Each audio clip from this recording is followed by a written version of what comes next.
wait for Bill to get it.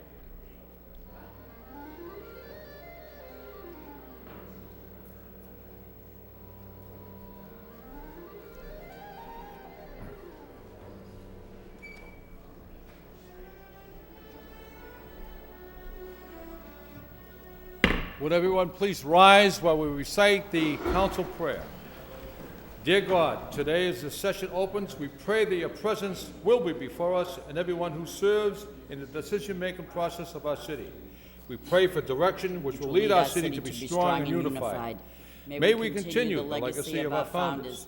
May we be granted this day the wisdom to make decisions which will be for the good of our city. We also pray for your special blessing on all those who are working to transform our city and make it a better place to live and work. Amen.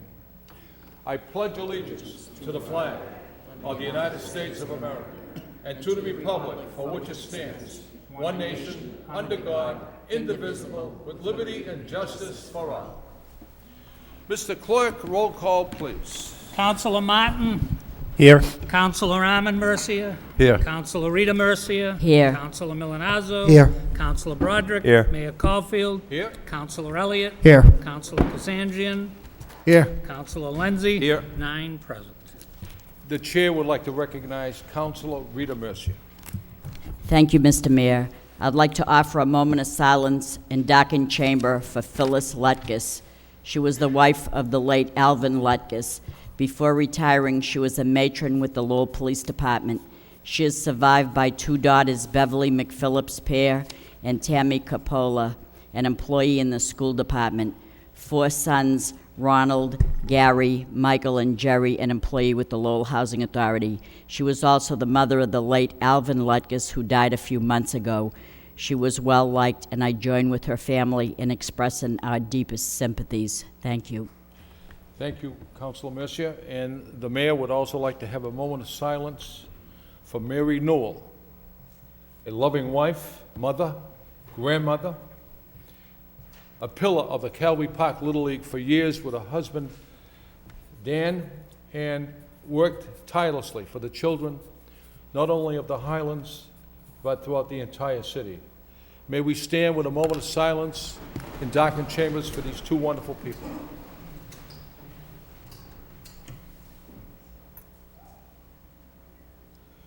May they rest in peace.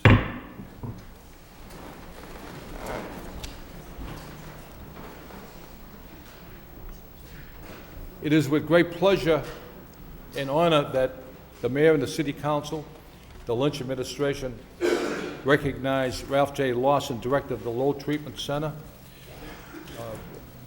Councilor Rita Murcia and I visited the center, and Mr. Lawson, you are doing the work of the Lord. The podium is yours. Thank you very much, Mr. Mayor. Thank you to the whole Lowell City Council. The Lowell Treatment Center is located at the Solomon Mental Health Center beside Lowell General Hospital.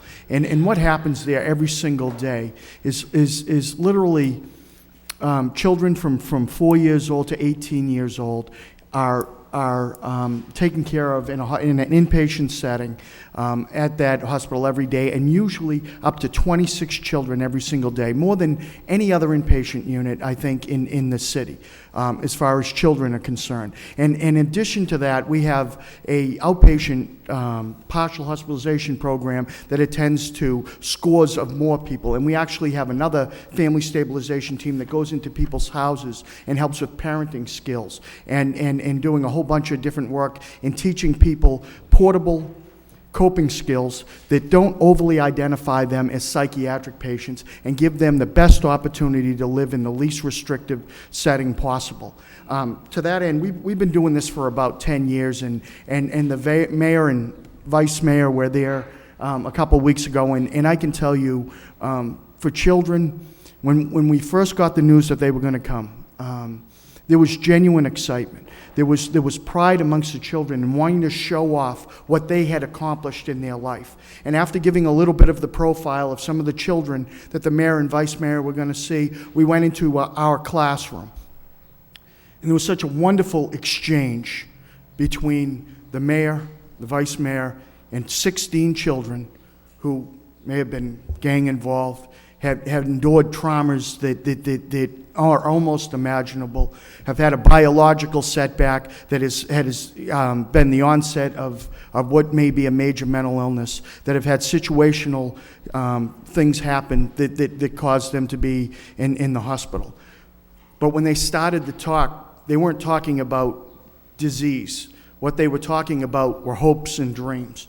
Realistic hopes and dreams that were achieved because they were able to engage in treatment in a setting that really honored dignity and respect and was able to bring them to a different place. So the conversation was around, I used to be a tough guy, I used to get in a lot of fights. Now I'm trying to figure out how to help people. Mr. Mayor, what do you think I should do in that direction?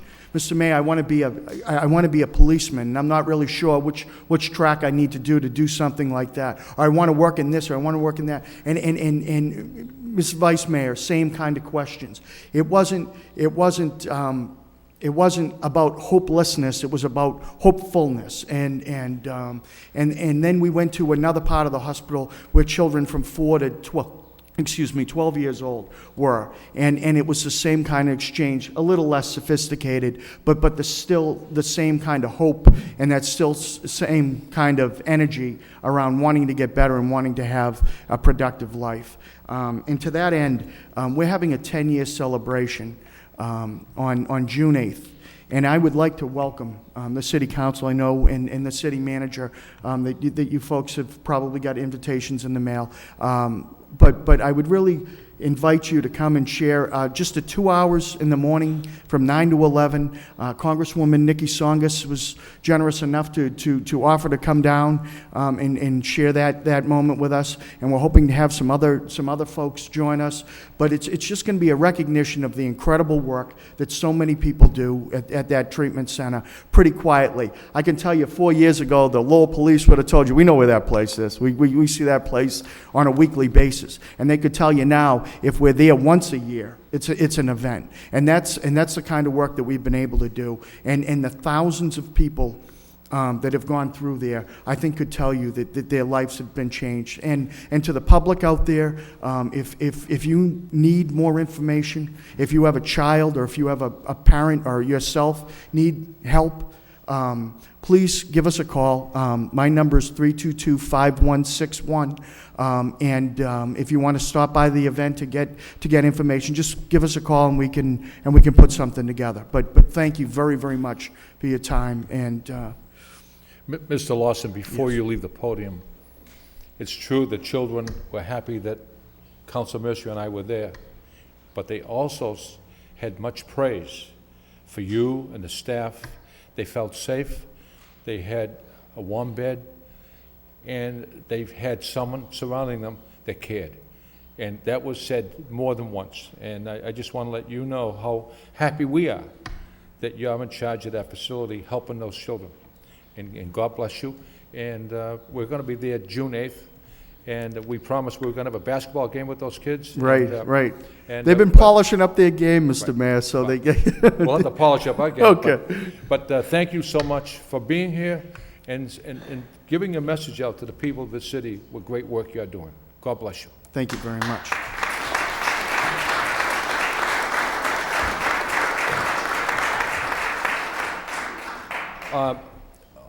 Following the agenda, it could have been a mistake of mine at the mayor's office and so forth, but I don't believe the representatives are here that are representing that medical facility, so it might be at the next meeting. And if I do see them come in, then I will recognize them. I don't think they're here.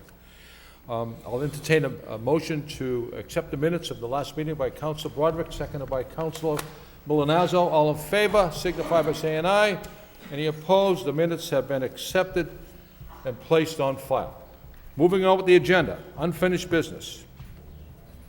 As you know, this was brought up 2 weeks ago, and it was sat in the city clerk's office for 2 weeks. I read the second reading by title: to vacate, discontinue, and abandon certain public interest rights and easements in a portion of Standish Street in the city of Lowell. What's the wish of the council? Move to approve. Moved by Council Martin, seconded by Council Milonazo. Roll call. Counselor Martin? Yes. Counselor Arman Mercia? Yes. Counselor Rita Mercia? Yes. Counselor Milonazo? Yes. Counselor Broderick? Yes. Mayor Caulfield? Yes. Counselor Elliott? Yes. Counselor Kazanjian? Yes. Counselor Lenzi? Yes. 9 yeas. Thank you. Moving on with the agenda, communications from Manager Lynch. Are there any councils who like to communicate with the manager? Council Elliott and Council Milonazo. Thank you, Mr. Mayor. Mr. Manager, we received a communication from you regarding energy efficiency and conservation block grant. Good news, $954,000. It does indicate that you're going to be forwarding a more complete list of recommendations to use this money. I just had probably a preliminary question on the proposed activities. It says technical consultant, approximately 184,000. It seems like it's a little bit high to manage this, but of course I don't know the scope of the work they're going to be done. How did that number come about? Was it just was that how it came through from Department of Energy, or? Andy, go ahead. If I may, I'm going to ask Assistant City Manager Sheehan to address this. This is part of the performance contracting that we're doing with the Amoresco. So, you know, we're going through all of our buildings right now, doing audits, but and then there'll be improvements that come out of that, but I'll let Mr. Sheehan describe.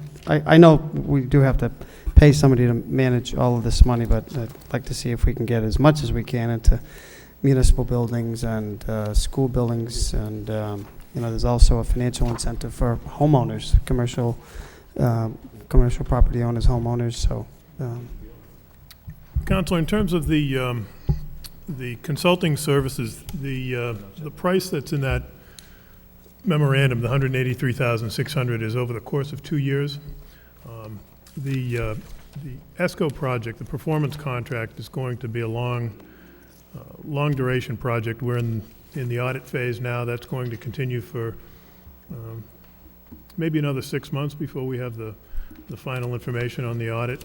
And then we'll get into after we make decisions on which of the improvements we're going to go with, then we'll get into the installation and the implementation.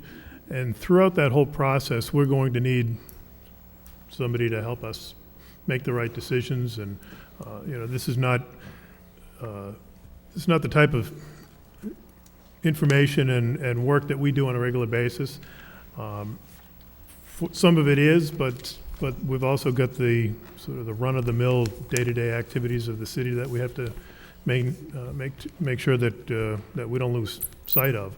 So we're using some of this federal money in order to pay for a consultant. We had planned to use some of the savings from the performance contract to pay for that, but this just frees up the performance contract savings to plow back into additional capital improvements. okay. If And I understand that. I mean, I know we have to pay somebody. It's not, you know, we're doing some retrofitting, and I just like to see if we can put as much money as we can into actual improvements, energy efficiencies.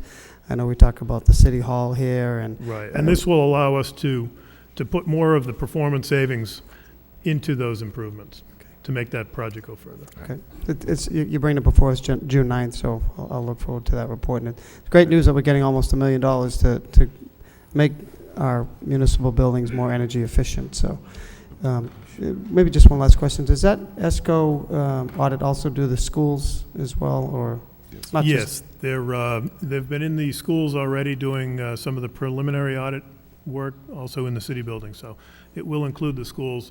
Obviously, some of the newer schools, there'll be less to do or less savings to generate, Okay, but they'll be looking at all the city buildings.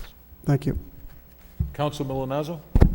Thank you, Mr. Mayor. We also received a letter this evening from the city manager regarding the Lowell trial court demolition bids. We all received a copy on our desk, and in looking at it, it does appear to be very good news based upon the fact that the demolition contract cost to the city is about $259,000, as opposed to what we had estimated would be close to $650,000 up to $1 million. So we actually now can expect in gross revenues from the sale $3,283,000. So what that will do will allow the city to retire the debt earlier than anticipated. So again, I think this is very good news. The assumption that the city made in going forward with the contract that the city negotiated with DCAM was really the right way to go. So again, I think it bodes well for the Hamilton Canal project. Thanks, Council. Council Rita Mercer? Thank you, Mr. Mayor. Through you to the council, I guess. There's a new business that's going to open fairly soon, within a month. It's called Edible Fruits, and they're in Westford, but they're going to make a home in the city at the corner of Merrimack and Central Street. They're going to be at the former home of Gerber Travel, so we're looking forward to having them come as a new business. And I say that because we always say that Lowell is the handmaid of human good, and when you stop and know all the artists live workspace that we've created in the city, you also know that when you look at this configuration of artwork, I think putting the fruit all together and shaping them like flowers and stuff like that, that to me is art. So I want to welcome them into the city, and they did bring over something, so those of our guests here tonight might take a stick before you leave. So thank you very much. I must say, too, that the fruit is absolutely It beautiful. is. It's wonderful. I It's received artwork. about 4 or 5 of them last year when I was sick. Council Broderick? Thank you, Mr. Mayor. Through you to the manager. Mr. Manager, we received a report from Matrix Consulting, and it's obviously quite lengthy, but the gist of it, I guess my question is there seems to be a number of recommendations. Are some of these going to require council approval? We're talking about restructuring and changing the number of captains, lieutenants, and whatnot.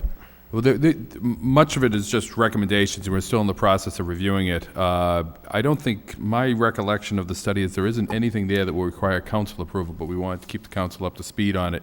You may recall that we announced this to the Public Safety Subcommittee several months ago, and the work is now completed. This is the end result. It is something we're going to be looking to implement, some or all of it, working with the superior officers and the patrol officers union on various aspects of it, because it will require some, in likelihood, it may require some collective bargaining.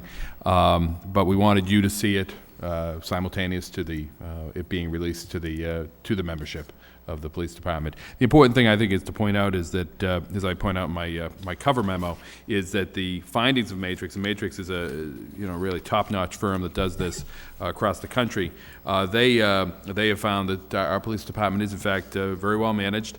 But like every organization, there's ways to improve its efficiency, its effectiveness, as they point out here, to minimize liability for the city and manage our risk more effectively. So we're going through that process now of determining how we're going to go about implementing it. And we're certainly more than happy to appear before the Public Safety Subcommittee at some point in the future to go through some of these the recommendations and to give you our perspective on those. Thank you. That's all. If you could keep us up to speed, because as the negotiations go, we're going to be hearing from people, I'm sure. Thank you, Council. Council Martin? Thank you, Mr. Mayor.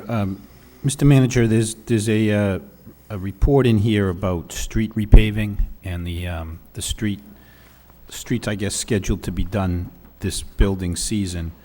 And I said a couple questions. One, a few months back, I think we got a report about the condition of city streets. And so I was curious as how these streets were selected. Are we relying on that prior report to, to pave the worst streets first? This report we have tonight does mention the CSO sewer separation work, and I understand that if there are streets being involved in that those would trump other streets perhaps. But I was in the cemeteries this weekend. Some of those streets around the cemeteries I know have CSO projects in there. Looks like the CSO work is done. The pipes are underground, but the streets are in pretty rough shape. So I guess for those types of streets, so I had a number of questions. One, are we relying on the prior report?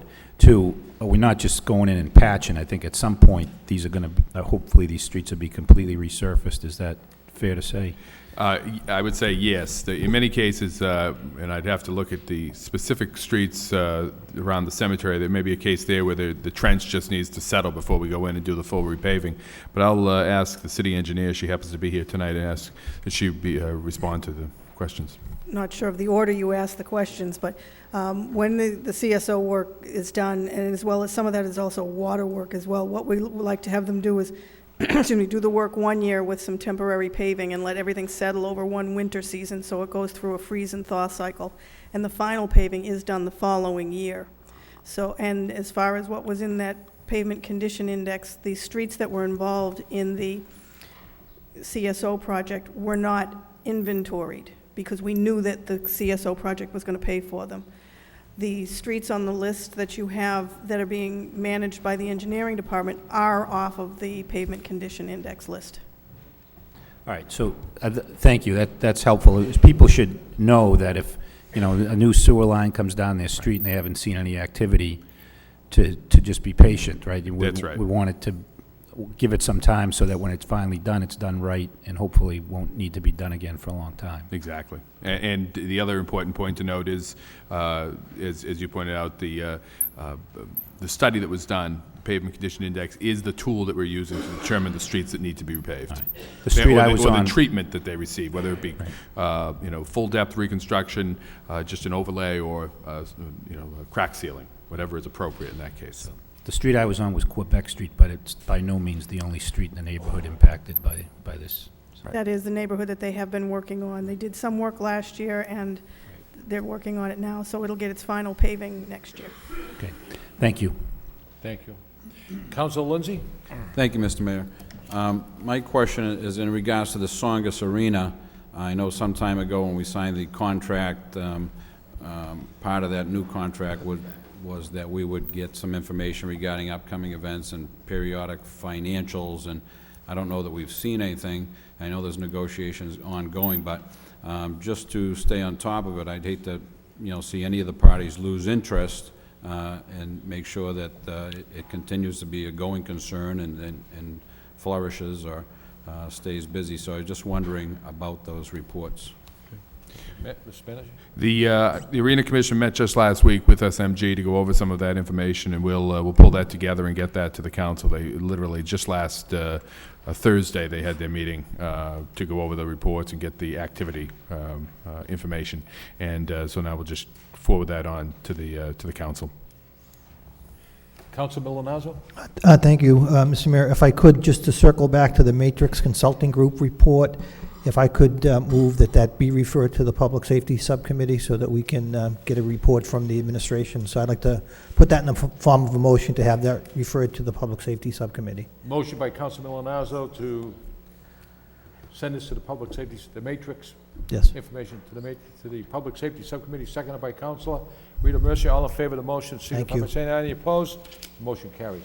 Any other communication requests from the manager? If not, move to accept the communications placed on file by Councilor Broderick, seconded by Councilor Kazanjian. All in favor, signify by saying aye. Any opposed? The communications are accepted and placed on file. Accept the communication from the city manager. The reappointment of Alicia Lynch, 615 Beacon Street, and Louisa Barnum, 53 Barnum Terrace. Accept the communication by Councilor Armin Mercier, seconded by Councilor Martin. The council confirmation is not necessary, and we wish these two citizens of our city the best for their future dedication. Thank you. Mayor Caulfield and members of the City Council request a solid waste and recycling advisory committee appointment thereto. The Mayor Caulfield, members of the City Council, pursuant to the authority vested in me as city manager under the City Solid Waste and Recycling Ordinance, Chapter 270, Section 13, it is with pleasure that I am appointing the following person to the Solid Waste and Recycling Advisory Committee to fill the unexpired term of Carolyn Delahanty, expiring October 31st, 2011, or such time thereafter until a successor is appointed and qualified. Peter McGill, 320 Douglas Road, Lowell, Mass. 01852, since confirmation by the City Council is required for this appointment. It is not required for this appointment. This letter is notification of such appointment. Accept the communication by and placed on file by Council Elliott, seconded by Council Lindsay. All in favor of accepting the communication, signify by saying aye. Any opposed? Communication has been accepted, placed on file. Mayor Caulfield, Library Appointment of Trustees. Dear Mayor Caulfield, members of the City Council, pursuant to the authority specified under the Code of City of Lowell, Section 39-1, it is with pleasure that I am appointing the following person to the Board of Trustees of the Library: Stephen P. Daly, 251 Topman Road, Lowell, Mass., to fill the unexpired term of Maria Lopez, which term expires December 31st, 2013, or such time thereafter until a successor is appointed and qualified. Confirmation by the City Council is required for this appointment and is hereby requested. What's the wish of the body? Move for approval by Council Arman Mercia, seconded by Council Elliott. Roll call. Councilor Martin? Yes. Councilor Arman Mercia? Yes. Councilor Rita Mercia? Yes. Councilor Milonazo? Yes. Councilor Broderick? Yes. Mayor Caulfield? Yes. Councilor Elliott? Yes. Councilor Kazanjian? Yes. Councilor Lenzi? Yes. 9 yeas. Another communication, appointment of Local Commission on Disability. Dear Mayor Caulfield, members of the City Council, pursuant to the authority vested in me as City Manager under Chapter 75 of the Acts of 1983, Massachusetts General Laws, Chapter 40, Section 8J, and Code of the City of Lowell, Section 9-28, I am appointing as of May 27, 2009, William Briere of 198 South Street, Lowell, Mass., to fill the unexpired term of Patricia Camille, which term shall expire October 12, 2010, or such time thereafter until a successor is appointed and qualified to the Lowell Commission on Disability under the above referenced ordinance. Confirmation by the City Council is required and is hereby requested. Move for approval by Council Elliott, seconded by Council Lindsay. Roll call. Councilor Martin? Yes. Councilor Arman Mercia? Yes. Councilor Rita Mercia? Yes. Councilor Milonazo? Yes. Councilor Broderick? Yes. Mayor Caulfield? Yes. Councilor Elliott? Yes. Councilor Kazanjian? Yes. Councilor Lenzi? Yes. 9 yeas. We have a communication here, a resignation of Maria Lopez. This letter acknowledges receipt of your letter in which you resigned from the Library Board of Trustees, effective immediately. Your resignation is accepted. The manager has sent a thank you, and along with the City Council, we want to thank Maria Lopez for her dedication for years of service to the library. Accept the communication placed on file by Councilor Broderick, seconded by Councilor Lindsay. All in favor, accept the communication, signify by saying aye. Any opposed? The communication is accepted and placed on file. We're entering a public hearing, and those wishing to speak in favor, please come to the podium, give us your name and address. You have 5 minutes or less to speak, and that same rule will apply to those wishing to speak in opposition. An ordinance amending the Code of Ordinances of the City of Lowell, Massachusetts, with respect to Chapter 222 thereof, entitled Peace and Good Order. Those in favor, please come to the podium. Those in favor? Those in favor? This is dealing with the dangerous weapons. Anyone wishing to come to the podium to speak in favor? In favor? That portion of the public hearing is closed. Those wishing to speak in opposition? In opposition? In opposition? There is no opposition. What is the wish of the body? Move approval. Move approval by Council Rita Mercia, seconded by Council Broderick. Any discussion? Any debate? If none, roll call. Councilor Martin? Yes. Councilor Arman Mercia? Yes. Councilor Rita Mercia? Yes. Councilor Milonazo? Yes. Councilor Broderick? Yes. Mayor Caulfield? Yes. Councilor Elliott? Yes. Councilor Kazanjian? Yes. Councilor Lenzi? Yes. 9 yeas. The second article on the public hearing, second reading by title, to take and by eminent domain and fee a certain parcel of land in the City of Lowell for municipal purposes, to wit, the layout and acceptance of the following named streets and other municipal purposes associated therewith: Bluebird Terrace, Nightingale Terrace. Those wishing to speak in favor? In favor? In favor? That portion of the public hearing is closed. Those wishing to speak in opposition? In opposition. There is no opposition. The city clerk has informed me that this will remain with the city clerk for 2 weeks, and it will come back for a vote in 2 weeks.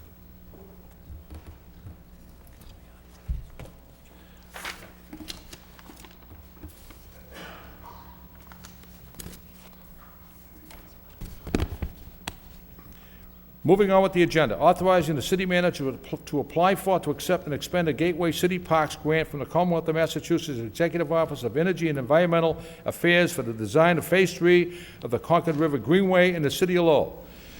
Move to waive the full reading by Council Elliott, seconded by Councilor Kazanjian. All in favor, waiving the full reading, signify by saying aye. Any opposed? Full reading has been waived. Second reading by title, authorizing the city manager to apply for, to accept, and expend a Gateway City Parks grant from the Commonwealth of Massachusetts Executive Office of Energy and Environmental Affairs for the design of Phase 3 of the Concord River Greenway in the city of Lowell. What's the wish of the body? Council Rita. Thank you, Mr. Mayor. It's nice that we get these every now and then, because this council either supports something like this or not, but it's always welcoming to see this because it brings us more information than we normally would have. In this particular grant, there's no required match for this grant, so that's a good thing. And so sometimes we do have to match it, and in tough times, it's pretty tough. But this one, there's no match required, so I we move approval. Move approval by Councilor Rita Mercier, seconded by Councilor Broderick. On the approval, Councilor Kazanjian. Thank you, Mayor. I just, it's great that we're getting this grant. I just have a question. Where are we with this Concord River Greenway? Is it started or is it in the process of? It has started. It started down right at Merrimack and the parking lot, the Davidson Street lot. It's extending up some distance, and then it's actually actually Adam is here. He could probably give a more detailed explanation. I know it's going to be then moving from Lawrence Street in, and then ultimately be connected in the middle. So, but don't have too much to add to that. The phase 1 is under construction right now, which includes completely redeveloping and resurfacing the Davidson Street parking lot, and also providing the Concord River Greenway along the edge of the parking lot, which will actually create a very attractive walkway right out of downtown, and ultimately, eventually, will connect with the canalway system. Then the other end, which we actually have a construction contract in place for, begins, as the manager described, at Lawrence Street. Will actually take you up the section of land that the city acquired a couple of years back using funds from the Route 3 process, where we were given funds. Every municipality was given funds to acquire conservation land using proceeds from the Route 3 project. That will include a bridge over the Concord River to Centennial Island, and that will be the end of Phase 2. This grant before you is actually to begin the design work, actually ultimately complete the design work for Phase 3, which will provide a bridge back, and then ultimately connect with the Davidson Street parking lot. How much money are we talking for this, for total number? Is this all funded by grant money, or is this going to be? it's all funded through grant money. Yes. Okay. State and federal money. There's no local money. Okay, all right. And do we have a number, what's It's got to be roughly? probably. I think the total project cost in the end is going to be about $4 million. Okay, all right. But it's all funded by grant between state and federal? That's correct. Okay, great. Okay. Any other questions, debate? Roll call. Councilor Martin? Yes. Councilor Arman Mercia? Yes. Councilor Rita Mercia? Yes. Councilor Milonazo? Yes. Councilor Broderick? Yes. Mayor Caulfield? Yes. Councilor Elliott? Yes. Councilor Kazanjian? Yes. Councilor Lenzi? Yes. 9 yeas. Moving on with the agenda, supporting and establishing a sister-city relationship with Nairobi, Kenya. Whereas the City of Lowell is cognizant of the plight of the people of the City of Nairobi, Kenya, and whereas the City of Lowell is cognizant of Nairobi, Kenya's desire to provide and manage basic social and physical infrastructure services to the residents of Nairobi. These services include basic education, housing, health, water and sewage, refuge and garbage collection, planning and development control, urban public transport, and fire services, among others. And whereas Nairobi wishes to request a sister-city relationship with the City of Lowell, Mass., and wherefore the City of Lowell wishes to establish and officially recognize a historical, cultural, and humanitarian link with Nairobi, Kenya in the form of a sister-city relationship.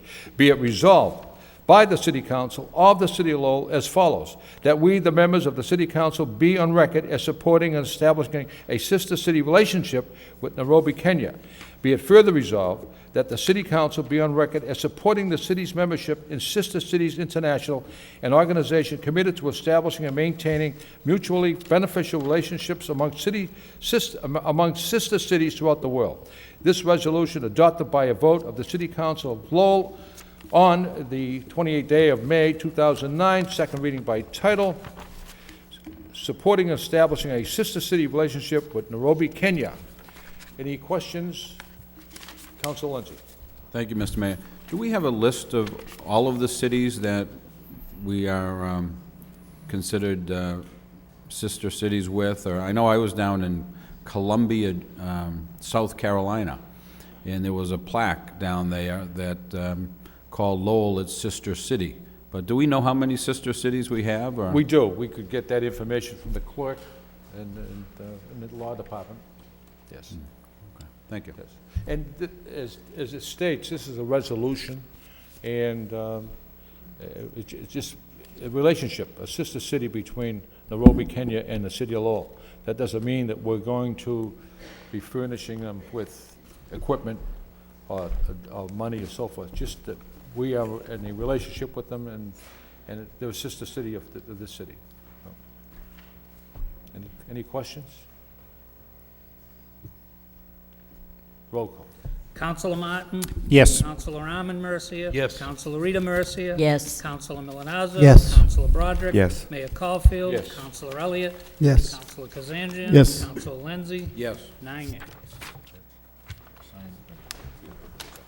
Moving on with the agenda.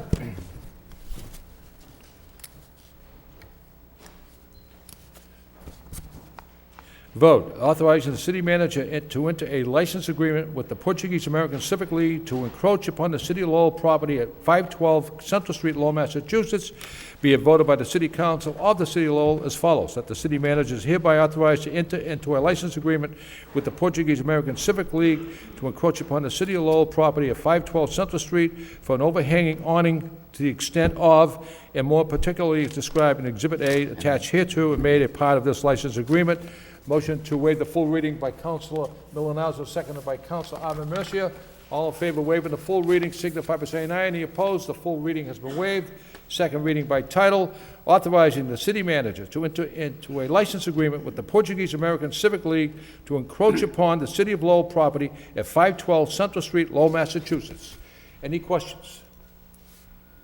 Roll call. Councilor Martin? Yes. Councilor Arman Mercia? Yes. Councilor Rita Mercia? Yes. Councilor Milonazo? Yes. Councilor Broderick? Yes. Mayor Caulfield? Yes. Councilor Elliott? Yes. Councilor Kazanjian? Yes. Councilor Lenzi? Yes. 9 yeas. Vote, authorizing the city manager acting through the Division of Planning and Development to apply for, accept, and expend a grant in a total amount of $500,000 from the Massachusetts Executive Office of Housing and Economic Development Growth District Initiative Program. Whereas the Commonwealth of Massachusetts had made available grant funds for municipalities that have identified one or more areas in their communities as being appropriate locations for significant new growth. Whereas the Hamilton Canal District and the City of Lowell, located within the JAM Urban Renewal Plan area in the city designated Growth District, and is eligible for funding through the Growth District Initiative Program. And whereas the City of Lowell desires to apply for, accept, and expend funds from the Massachusetts Executive Office of Housing and Economic Development Growth District Initiative Program. Now therefore be it voted by the City Council of the City of Lowell that the city manager, acting through the Division of Planning and Development, be and is hereby authorized in the name of the City of Lowell to apply for, accept, and expend a grant in the amount of $500,000 from the Massachusetts Executive Office of Housing and Economic Development Growth District Initiative Program. Be it further voted that the city manager, on behalf of the City of Lowell, be and hereby is authorized to execute any and all documents necessary in connection with said grant from the Massachusetts Executive Office of Housing and Economic Development Growth District Initiative Program. Second reading by title, authorizing the city manager, acting through the Division of Planning and Development, to apply for, accept, and expend a grant in the total amount of $500,000 from the Massachusetts Executive Office of Housing and Economic Development Growth District Initiative Program. Any questions? Councilor Elliott. I just think that we should send the delegation a note of thanks during these times to get this type of money for this project, and that was it. Any other comments? If not, roll call. Councilor Martin? Yes. Councilor Arman Mercia? Yes. Councilor Rita Mercia? Yes. Councilor Milonazo? Yes. Councilor Broderick? Yes. Mayor Caulfield? Yes. Councilor Elliott? Yes. Councilor Kazanjian? Yes. Councilor Lenzi? Yes. 9 yeas. Go, Mr. Clerk.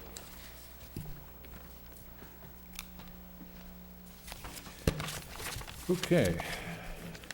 Moving on with the agenda, authorizing the approval and submission of an amendment to the federal fiscal year 2008-2009 City of Lowell Annual Action Plan to the Department of Housing and Urban Development, HUD, whereas the City of Lowell has received a formula grant in the amount of $639,803 under the Community Development Block Grant Recovery Program pursuant to the American Recovery and Reinvestment Act of 2009 from the Department of Housing and Urban Development, HUD, and whereas it is necessary to amend the city's 2008-2009 annual action plan in order to provide for the expenditure of the CDBG funds to programs that can be under contract in 120 days and will support job creation and other economic stimulus activities.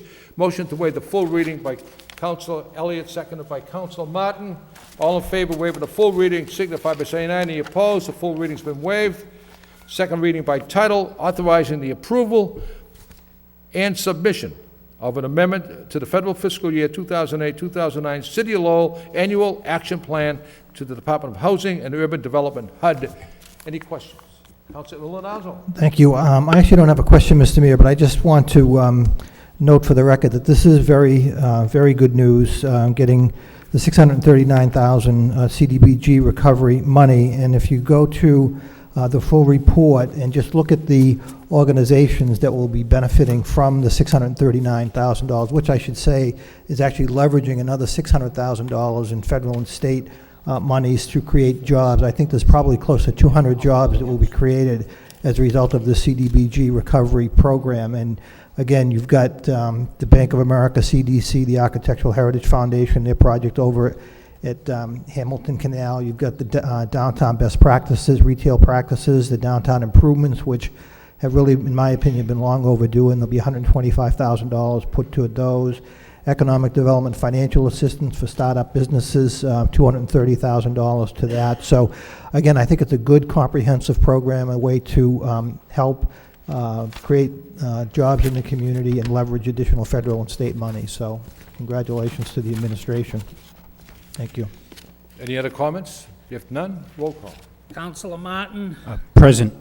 Councilor Armin Mercia. Yes. Councilor Rita Mercia. Yes. Councilor Milonazo. Yes. Councilor Broderick. Yes. Mayor Caulfield. Yes. Councilor Elliott. Yes. Councilor Kazanjian. Yes. Councilor Lenzi. Yes. 8 yeas, 1 present. Authorizing the city manager acting through the Division of Planning and Development to accept and expend a grant in a total amount of $250,000 from the Commonwealth of Massachusetts for earmarked funds for the Jam Plan and Hamilton Canal District projects. Whereas the city legislative delegation has obtained funds from the Commonwealth of Massachusetts earmarked for the Jam Plan and Hamilton Canal District projects. Whereas the City of Lowell desires to accept and expend said earmarked funds to cover debt and repay funds that the city borrowed under the Section 108 loan program of the United States Department of Housing and Urban Development to pay for the acquisition of property in the Hamilton Canal District.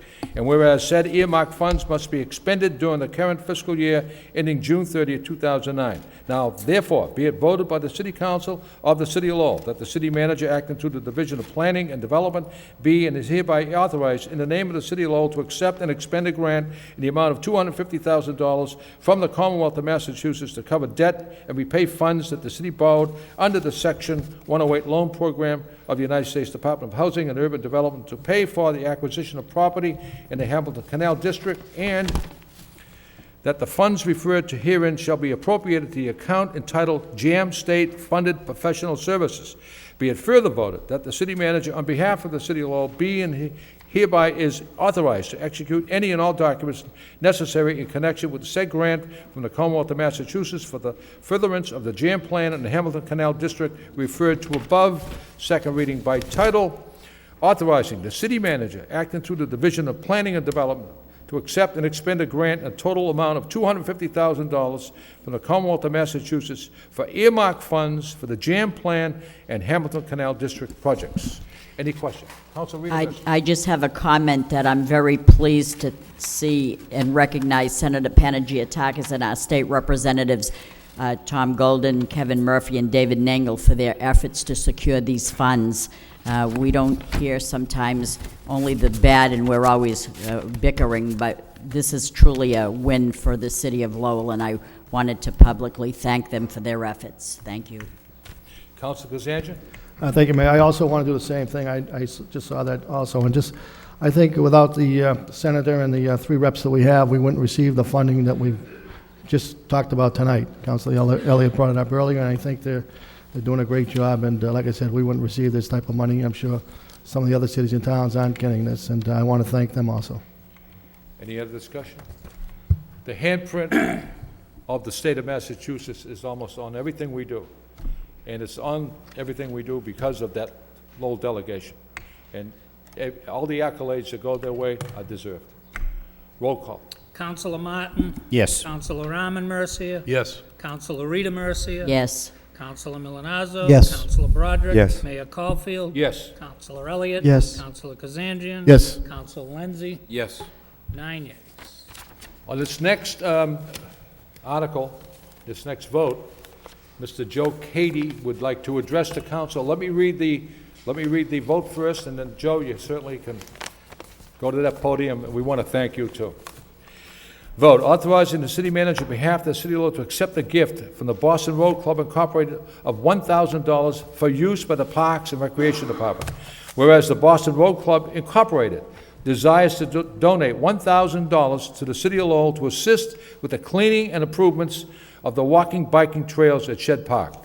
And whereas the city of Lowell desires to accept the gift of said sum to be utilized to assist with the cleaning and improvements of the walking, biking trail at Shed Park. Now therefore be it voted that the city manager be and he is hereby authorized in the name of the city of Lowell to accept a gift from the Boston Road Club Incorporated of $1,000 for use by the Parks and Recreation Department to assist with the cleaning and improvements of the walking, biking trails at Shed Park, account number 1140000, 483000, all pursuant to Massachusetts General Laws, Chapter 44, Section 53A. Be it further voted that we, the members of the City Council of the City of Lowell, jointly and severally, do hereby commend and officially thank the Boston Road Club Incorporated for their generosity displayed in donating the aforesaid gift to the City of Lowell for the use by the Parks and Recreation Department. Second reading by title, authorizing the city manager on behalf of the City of Lowell to accept a gift from the Boston Road Club Incorporated of $1,000 for use by the Parks and Recreation Department. Joe Cady, the podium is yours. Thank you. My name's Joe Cady. I'm a resident of the city and a member of the Boston Road Club. It's a cycling club based in the Boston area. Each year in November for the past 5 years, we've had a bicycle race that takes place in Shed Park, and it's been very successful for us. Everyone likes the park, and we want to share some of that success with the city, with the Parks Department, to help them maintain the park. Joe, 1,000 thank yous from me and the council and the manager. Thank you.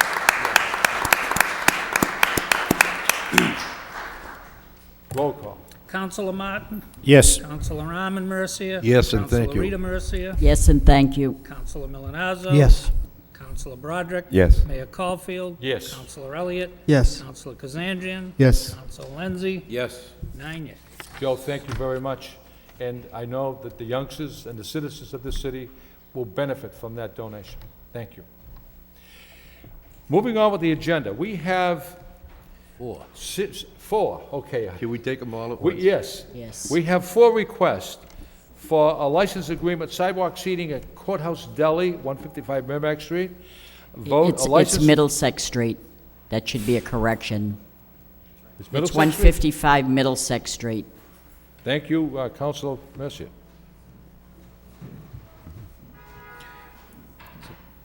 Okay, let me repeat that. It says Middlesex Street in the vote. On the agenda, it says. Yeah, the agenda. Yeah. Vote license agreement, sidewalk seating, Courthouse Deli, 155 Middlesex Street. The next one is vote a license agreement, sidewalk seating, La Benicia Incorporated, 143 Merrimack Street. Vote license agreement, sidewalk seating, Market Street, Market Incorporated, 95 Market Street.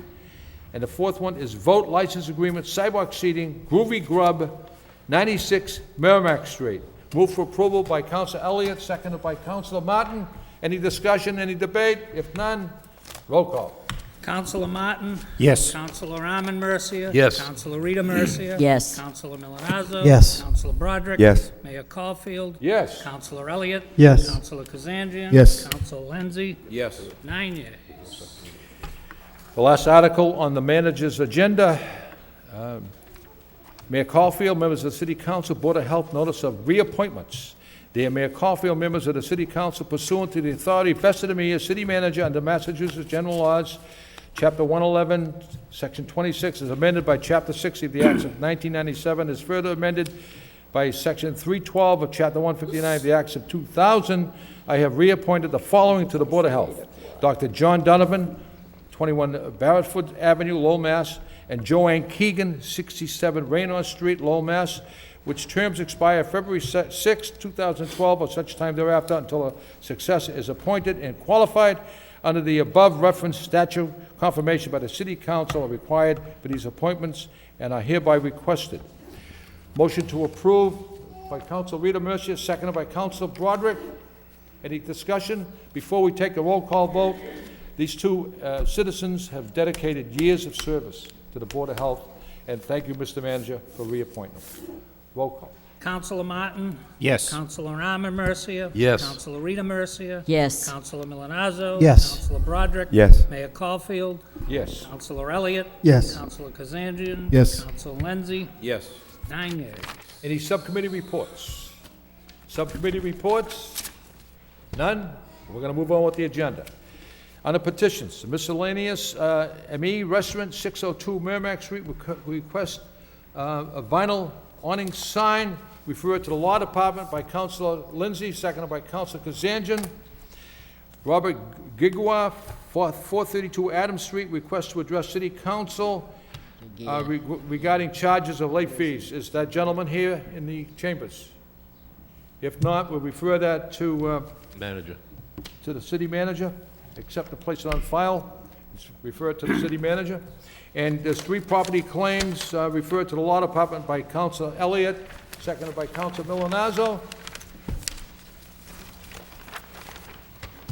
Okay. And we're on with the motions. Motion by Councilor Kazanjian. City Council requests the City Manager to report on the hiring of seasonal employees, the sources of salary payment, departments, and the need. Seconded by Councilor Rita Mercia. On the motion, Councilor. Thank you, Mayor. It's basically just like it says, if I can get, I received some calls that we are hiring some seasonal employees. Is that true? Yes, it is true. Okay, and can you explain the reason why we're hiring seasonal employees? It's not the youth program, right, that we usually normally do? This is, what, part-time help, or full-time help? Or can you maybe explain to me what Okay, well, I'm sure. Generally, the council will vote these, and then I'll come back with a report per request, but I'd be happy to address some of these issues tonight if you'd like. I'd like to hear what's going on and find out why we're hiring part-time employees. We're basically going to be laying people off. Sure. Well, first, as a preface, I do see a number of members of 1705 here, and I know that this has been an issue that we've been discussing with 1705, so it is a matter of collective bargaining, so I'm somewhat limited in what I will say, because it is continuing to be discussed. But the city has generally hired seasonal employees for several different categories of people. One is in parks and cemeteries, another is in the youth programs, the recreation programs, and also the career center generally hires seasonal people depending upon the funds that they receive. This year is really no exception to that, except that there have been differences in a couple of ways. The first is in the recreation program and the career center program. There's a whole infusion of money that's come in from the stimulus package that will be used to supplement or augment those programs this year. There's federal money that's coming in that's designed to hire youth and put them to work at, to try to help bolster the economy. The other difference that's happened this year is in parks and cemetery. Generally, we hire a larger number of people. We hire them for, I believe, starting in May and goes all the way till September. The change that we've made this year is that we've hired a fewer number, and we've put limits on the length of time that they're here because of recognition of the financial issues that the city is facing. Seasonal employees are just that. They're hired at various times when there's particular seasonal needs. In the case of parks and cemetery, it's the period of time in the spring when the ball fields all have to be brought up to the proper condition so that they can be utilized.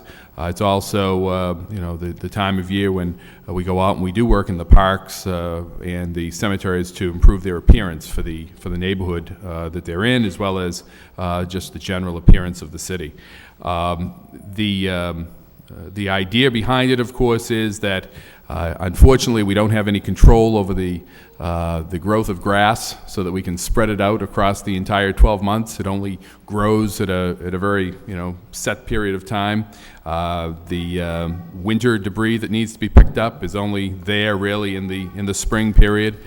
So we bring on people to do that type of work, to provide the necessary work so that we can get it done. And that's really it in a nutshell. Well, my question is, where are we getting money to pay for these part-time employees? In the budget. In the budget. So we're going to be laying people off because we don't have money, and we're going to hire some part-time individuals that's coming out of the budget. It's not grant money and all. It's coming out of the city budget. Pretty much all of this is city money. Again, it's in order to provide the services that the people of the city are looking for, that the taxpayers are looking for from the city. It's a relatively short amount of money. I think it's a total of about $15,000. So obviously you couldn't, and it's all going to be used before June 30th, at which time it would be when we'd be looking at potential layoffs. And again, it doesn't, from an economic standpoint, I'm sure as a businessman you understand the notion that there are times of the year that you do construction and you don't have people on the full year if they've only a certain amount of time that they can do construction. There's only a certain amount of time that we have snow that we hire plow drivers. Makes more sense to do that than to hold people positions throughout the entire year for a small window of time which you need them. There have been no layoffs as of yet. These people that we've hired, these 5 people that we're currently on, are not replacing anyone, any of the employees. But again, our goal here is to deliver the service in the most cost-effective way to the people, so that they have good parks, good recreation areas, and we're able to provide the programs that people are looking for. Well, I totally understand what you're saying, but it just doesn't make sense to me. We're hiring people where next month we're possibly going to be laying off people, and it's probably sure than not. You know what I mean? So it doesn't send a good message out to the individuals that are working for us. Okay, we're going to lay you off, but we're hiring some part-time individuals right now. I mean, and I'm sure if you sit down with the unions and say, hey, we're going to lay some people off, and you're going to have to do some double duty here. I mean, a lot of businesses are doing it now. I mean, some companies have individuals doing 2 jobs. I mean, so to make it work, and I'm sure they'll do the same thing. So, to me, it doesn't make sense to hire people right now where there's a threat of laying other people off, where you're going to be laying people off. So I really can't see that. Well, the point I guess I'd make, Councilor, is that right now we have these our city employees who do an outstanding job for us, working in the parks and cemeteries, working their full schedule. It's not like we can just add more assignments to them. They're working out now. There is overtime being given out right now to parks and cemetery people for that same purpose, to get the parks and recreation areas up to the proper condition while they're being heavily utilized. And then that overtime will drop off. These temporary seasonal employees will drop off, and we'll go back to the regular workforce. Again, another example I would give on that is, in the retail business, certainly, you staff up at Christmas season. You're going to have a demand at that point in time, and then you let it back down. From a businessman's perspective, perspective, it makes much more sense. But And the again, po- our objective here, and this has been a discussion that I've had with a number of people, including some members of 1705, and we've had our disagreements on this, but I think we're getting to a point where we're seeing some common ground. But from the perspective of mine, our goal here, our purpose is to provide services. The purpose of local government is not to provide jobs. Not that I'm in favor of getting rid of jobs, mind you, but our purpose is to how do we deliver the services to the taxpayers of this city in the most effective and and least costly way. I suppose we could simply say to the taxpayers, we're not going to maintain the fields anymore because we're experiencing some tough times and we're going to have to lay people off in July. So your kids aren't going to have nice fields to play on, and we're not going to have good fields for the parks for the residents to use. Our objective is how do we make this happen in the most cost-effective way, save the taxpayers money, at the same time work with the employee organizations to make sure that there's minimal impact.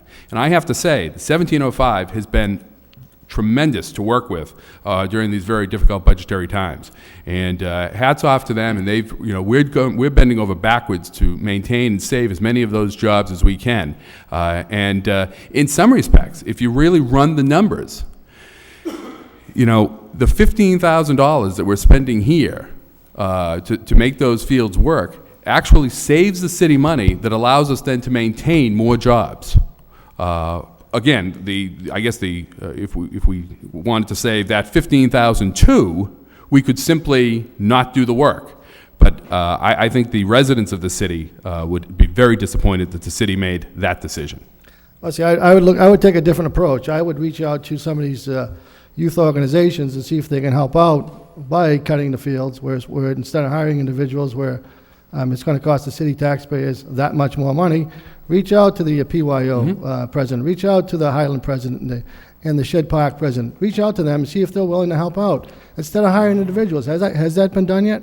I believe Mr. Bellegarde has had conversations of that sort. I know that the Soccer Association does much of the work at their fields. And I know these people very well, and I'm sure they would pitch in and help out instead of going out and hiring individuals.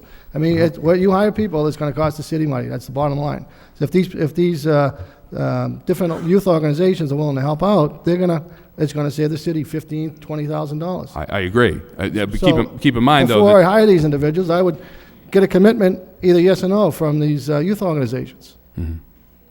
Well, again, there's 42 Bottom fields line is, that we have. The bottom line is where so everybody's in trouble and everybody has to pitch in, and I think everybody's willing to pitch in. I think everyone has been pitching Instead of in. just reaching out and hiring 5 or 6 employees, I think this is what we should have done and should do.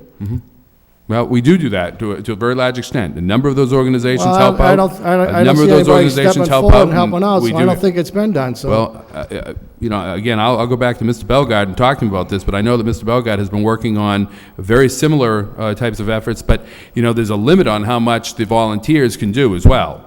So it's really a combination of efforts. It's overtime for some of our 1705 employees in Parks and Cemetery. It's the volunteers that we have, and it's a very decreased number of seasonal employees. But we have to work more on the volunteers, so we don't have to hire those seasonal employees. And I think, I know everybody will pitch in and help out. I just know the type of individuals we have here, and I know they'll help out. Counselor, I don't disagree. The bottom line, we're in trouble, everybody knows it, and you know it, and you've said it, and we're hiring employees. That's what bothers me. Well, I think you have to put it in perspective, though. Hiring They're part-time, 5 we're still people, spending money. hiring people for 5 or 6 weeks to get the work done isn't exactly putting 5 or 6 people on the permanent payroll.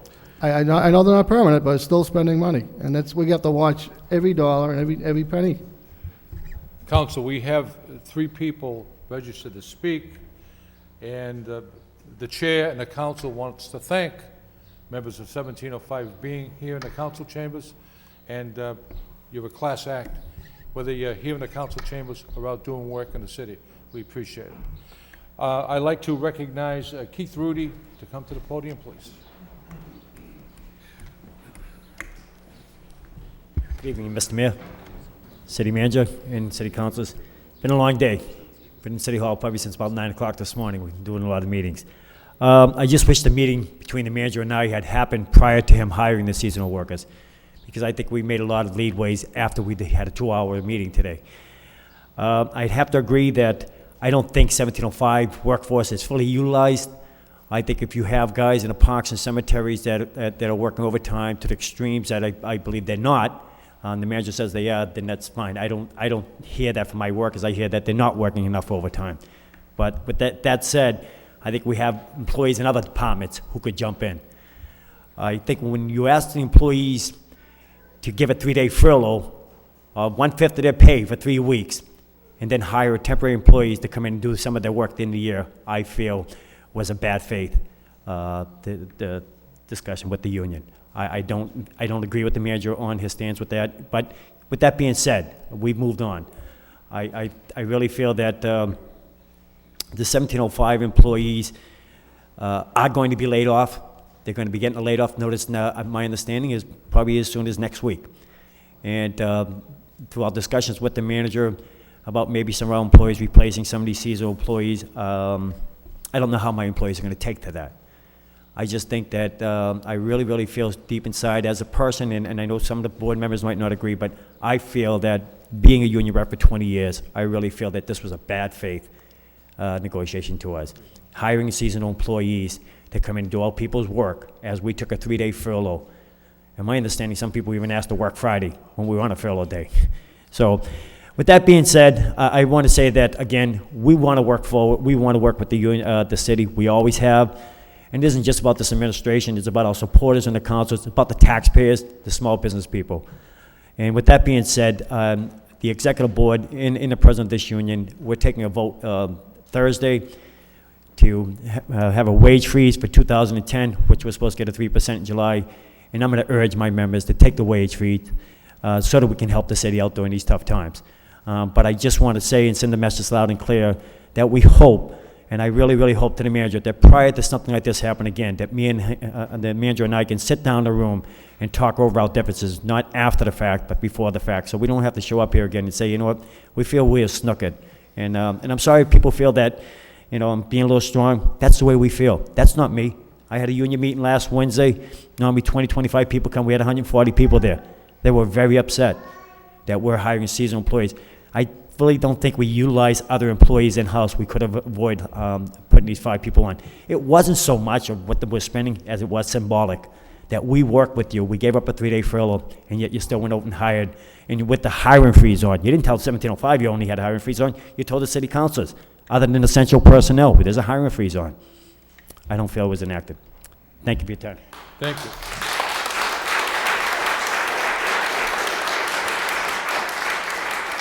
William Riley, 712 Chancellor Street, Lowell, Mass. Hi, I'm William Riley, 712 Chelmsford Street, member of 1705. The economic crisis we face is the worst it's ever been in the last 20 years. It just doesn't affect us locally, it affects us worldwide. It stems from corporate greed and mortgage lenders extending home equity loans beyond the value of what homes are worth. And fluctuating mortgage rates. Interests went up, so did the fluctuation mortgage rates. Homeowners could not afford the homes they lived in. You may call them whistleblowers. I call them people with a conscience that opened up Pandora's box. And here we are today. Foreclosure rates, unemployment rates is higher than it's ever been before. Yes, there is a lot to like about Lowell. If you want to see the pride of Lowell, look to the employees of Lowell, men and women who provide services from clerical workers, street sweepers, filling potholes, fixing sidewalks, picking up trash, maintenance of parks, painters, plumbers, carpenters, electricians, water treatment, water main breaks. This is the backbone of Lowell, the employees. With the upcoming layoffs, these services will be affected. To what degree, we do not know. We stand here today united and ask for your compassion and compromise to find alternative solutions to this situation. I thank you very much, and I hope together that we can come to an agreement so jobs can be saved. Thank you. Thank you, Mr. Elliott. T.J. Cooper, 120 Star Avenue, Tewksbury. You here? Is T.J. Cooper here?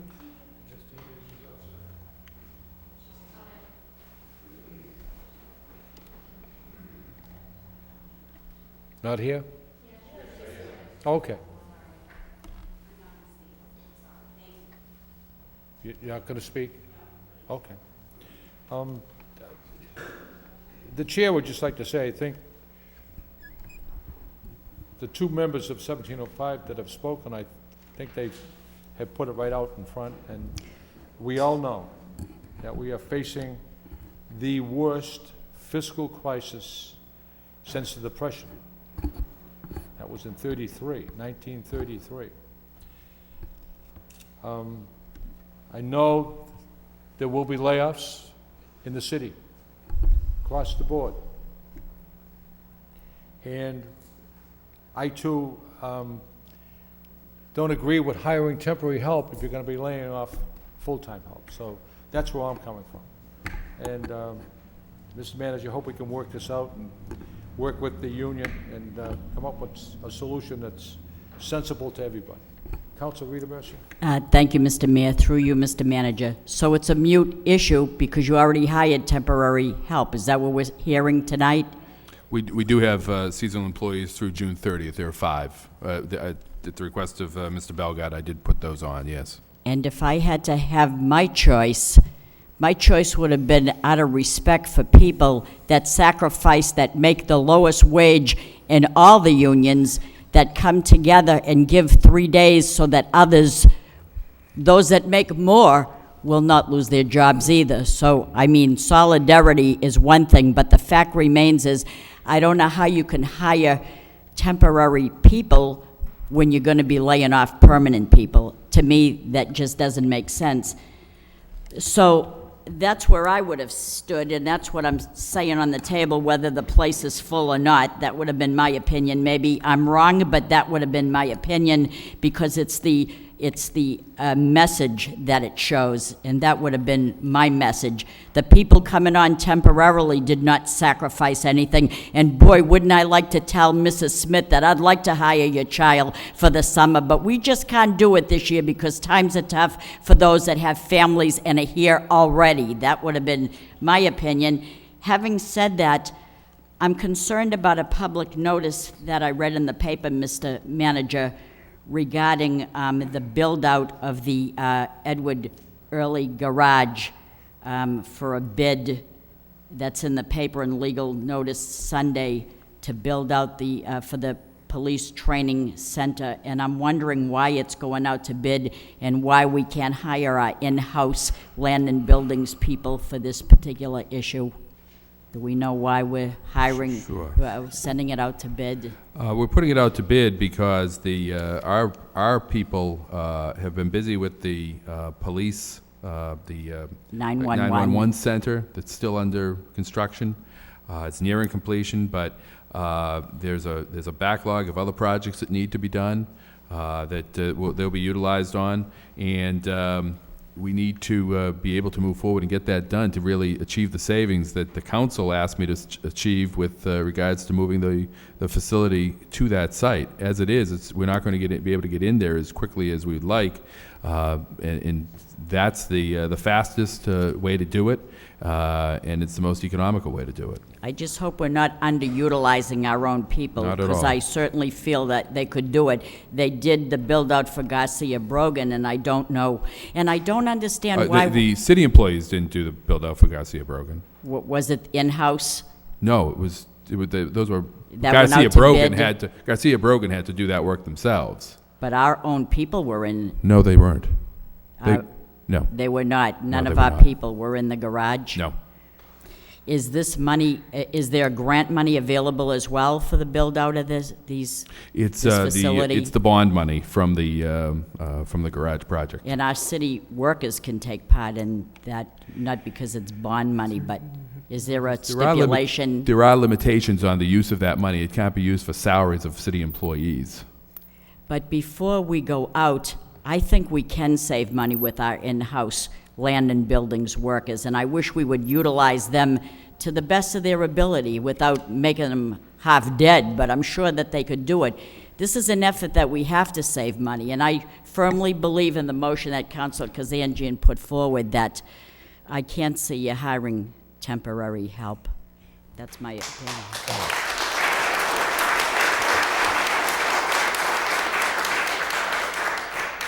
Mr. Manager, these temporary employees are going to be working for the city until June 30th? That's correct. And after June 30th? Yeah, at that point, we'll reevaluate any need, but it's, again, this is all going through the collective bargaining process, but it's our intention to make those positions available to 1705 employees. After June 30th? That's correct.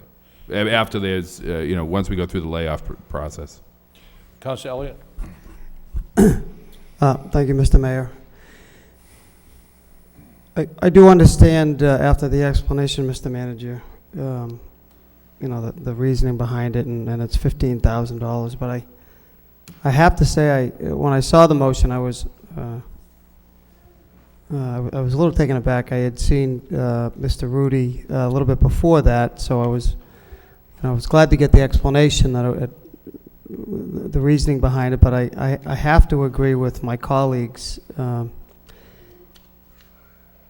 that it's just the notion that employees have come to the table, they've helped out, they gave up time, and I put myself in their position. If I gave up paydays and trying to make this work, I'm trying to keep my job, trying to save money at the same time. We know we're going into a fiscal crisis. Hiring other individuals just really would leave a bad taste in my mouth. So it's unfortunate that they were hired. I would hope that and I understand that we still have to get the work done. I know. I know we have a lot of, and it's only a few seasonal employees, but by the same token, we need to save every nickel that we have, whether the money is going to be, lost this year, so to speak, or it'll go into, free cash, or something along those lines. And I know it's 15,000, but I'm very involved with the soccer league. We're doing as much as we can, and the city does help, believe me, and we appreciate it. There's 1,200 kids every season, but we also recognize that these services are going to go away, whatever they have been in the past. So I understand, and I sympathize with the people that are here today. They're saying, look, I gave up time, and we're hiring people. Doesn't matter the logic behind it. It's the message that's being sent, and I hope in the future, maybe bring this forward, to the council, whether there's money in there or not. We hear every week that the fiscal news is getting worse and worse, and I hope you understand even if the perception that's being sent out there, we're hiring people, yet we have to cut back in so many areas. So I appreciate it coming forward, but I think in the future we shouldn't be really hiring anybody until we get our feet on more firmer financial ground. I think it's going to be a while, so just want to give my opinion on that. Councilor Broderick, and then Councilor Lindsay, then Councilor Cassandra. Thank you, Mr. Mayor. This is a very tough call. I understand, Mr. Manager, your position here is to provide services at the least cost for the taxpayers. I also understand the union's position here, where the layoffs imminent. That it can be looked at as a slap in the face to go out and hire people, seasonal help, when we may be looking at layoffs. But I think two things here. I think that the council as a body needs to be a little bit careful on this issue, because, and I don't know, I'd maybe ask the city solicitor that for us to discuss hiring and that to me seems like under the planning form of government would be with the manager. I don't think I agree that we should get some information on it, but I think we need to be careful with that. But most important, I think, thing to take out of this is, regardless if it's the manager's call or if it's something that belongs before the council, is Mr. Rudy made a good point in that if the parties had met before this was decided, it might not have been as contentious, or we might not be here this evening talking about it. I think that the union, all unions so far, have made tremendous concessions and on the city side.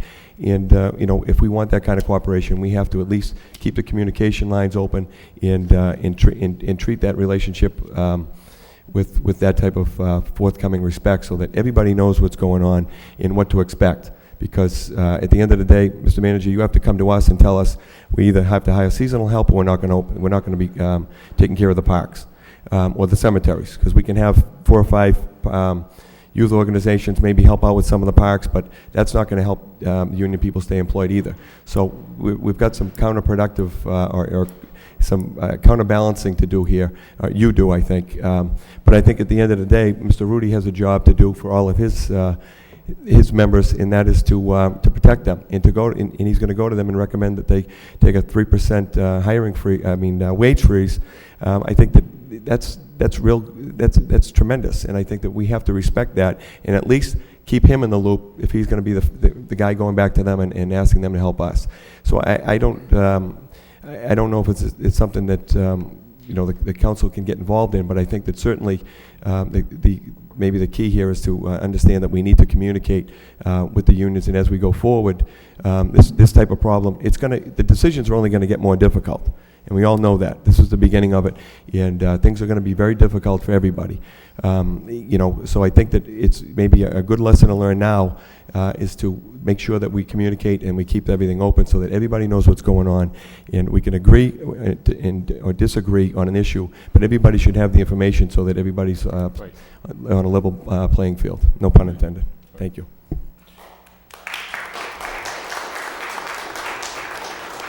Councilor Lindsay. Thank you, Mr. Mayor. I think Bill Riley made a lot of good points when he made some comments about what's led up to these economic times. And it wasn't too long ago we were comparing these days to the Great Depression in the media. And I think it caused a lot of people to really pull in the reins and to think twice about going out and spending money. And it's certainly contributed to the situation we're in today. If I thought that I was in a position where I might be laid off, I think that I would probably be looking for all the work I could get in the short term so that I could begin planning for the long term. So I think a key word that Keith Rudy used was utilization. And if there's the ability to utilize our employees in these economic times, I have to believe that they'd be willing to step in if they had the slightest thought that they may be getting laid off at some point in time. And of course, the furlough, they've done what needs to be done in the community. So they've stepped up, they've contributed those 3 days, and I think that we're indebted to them for something like that. It's a two-way street. We need to take care of our own. By hiring some outside people, it just seems to me that there's some people that would want those jobs, that would want to step up their hours, that would want to contribute, especially in lieu of what is facing us and what might be coming in the near future. So, I think the bottom line is we need to take care of our own. Thank you. Councilor Kazanjian, and then Manager Lynch, and we'll wrap this up. Okay, thank you, Mayor.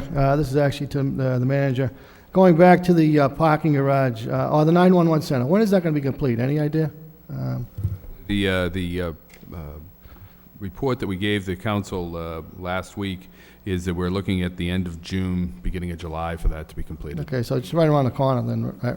Hopefully. Right. It's taken a lot longer than we had anticipated, but again, a lot of that's been done, that has been done in-house, and the length of time has been much longer than we had anticipated. Other projects, you mentioned we have some other projects. What I'm trying to get at is, can we wait and try to get some of our employees in there? Instead of spending, let's say, I'm going to throw a number out there of $100,000, can we get our employees to do it? And did you ever figure out if they have to spend some overtime in there to would it weigh out or even be cheaper to hire our employees to put a little overtime in there and get the job done?